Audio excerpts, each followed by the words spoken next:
انسانی تاریخ کے ماضی کے واقعات کی اگر برگردانی کی جائے تو ہمیں کئی ایسی اقوام کا سراغ ملے گا جو اپنے اجتماعی گناہوں کے سبب خدائے قہار کے عذاب کا شکار ہوئیں اور صفحۂ ہستی سے مٹ گئیں۔ اس سے پہلے کہ وہ قدرت کے عذاب کا مزہ چکھتیں، پروردگار عالم نے اتمام حجت کے طور پر ان میں اپنے ایسے بندوں کو مبعوث کیا جن کا کام انہیں ان کے کرتوتوں کے سبب آنے والے عذاب الہی سے خبردار کرنا اور انہیں یہ موقع فراہم کرنا تھا کہ وہ اپنے اجتماعی گناہوں سے تائب ہو سکیں۔ لیکن ان بدبخت قوموں نے اس نقارۂ خدا پر کان نہ دھرا اور اپنے گناہوں کا اعتراف کرنے اور خدا سے معافی طلب کرنے کی بجائے خدا کے بھیجے ہوئے پیغام رسانوں کا مذاق اڑایا اور انہیں اپنی تضحیک کا نشانہ بنایا۔ نتیجے کے طور پر یہ نافرمان اور ناخلف اقوام بالآخر اپنے انجام تک پہنچ گئی اور آنے والوں کے لیے عبرت کا نشان بن گئی۔ البتہ ان اقوام میں حضرت یونس علیہ السلام کی قوم کا تذکرہ بھی ملتا ہے، جب اس کے برے اعمال کے سبب قدرت کا عذاب عین اس کے سر پر آن پہنچا تو ان آخری لمحات میں اس قوم کے افراد نے خدا کے حضور گڑ گڑا کر اس انداز میں دعائیں مانگی کہ خدائے رحیم و کریم کو ان کی یہ ادا پسند آئی اور ان پر آنے والے عذاب کو ان سے دور کر دیا۔ آج جب ہم اس تناظر میں اپنی قوم کی حالت دیکھتے ہیں تو ہمیں خواص سے لے کر عوام تک، امیر سے لے کر فقیر تک اور صنعت کار سے لے کر مزدور پیشہ تک تمام ہی کرپشن اور بدعنوانی کے وائرس کا شکار نظر آتے ہیں۔ دنیا کی لذتوں سے بھرپور استفادہ کرنے والے کسی صاحب ثروت کا تو ذکر ہی کیا، ایک عام ریڑھی بان جو سارا دن کوچا کوچا کریا کریا اپنے رزق کی تلاش میں صدائیں لگاتا پھرتا ہے، اگر اس کی کاروباری دنیا یعنی چند مربع فٹ کی ریڑھی پر نظر دوڑائی جائے تو ہم دیکھیں گے کہ اس کی ریڑھی پر گاہک کو دکھانے کے لیے مال اور ہے اور اسے دینے کے لیے مال اور۔ اوپر سے نیچے تک سرایت کردہ منافقت، جھوٹ اور بدعنوانی نے ہمارے تمام معاشرے کو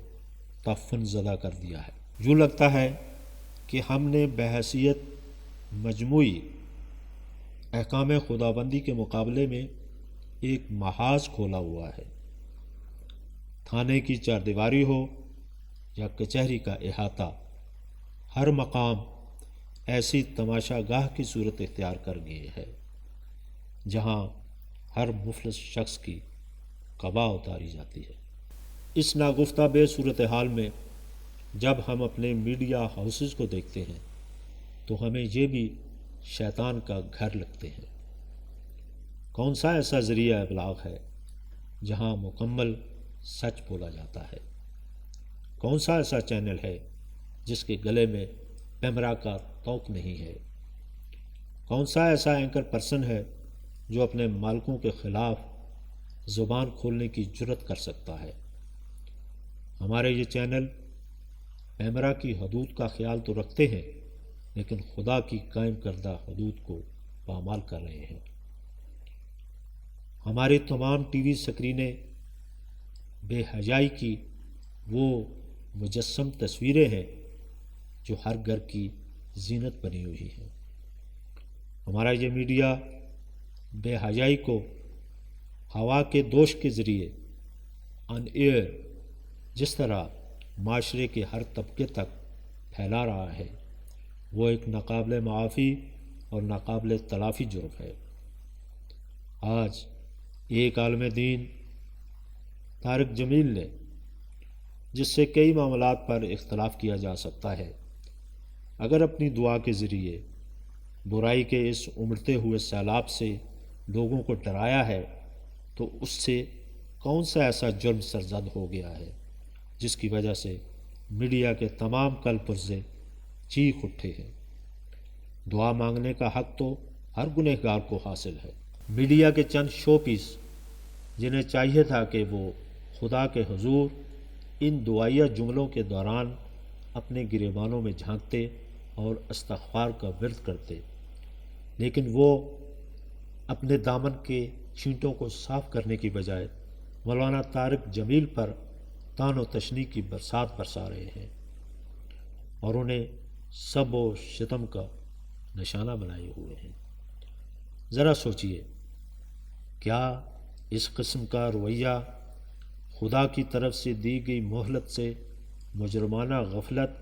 اور لاپرواہی برتنے اور اس کے قہر کو بلا تاخیر دعوت دینے کے مترادف نہیں ہے؟ جھوٹ، نفرت، بے حیائی، فحاشی اور عریانی کے دروازوں کو کھلا رکھنا اور توبہ کے دروازے کو بند کرنے کا سامان پیدا کرنا آخر ہمیں کہاں لے جائے گا؟ وائے ناکامی متاع کارواں جاتا رہا، کارواں کے دل سے احساس زیاں جاتا رہا۔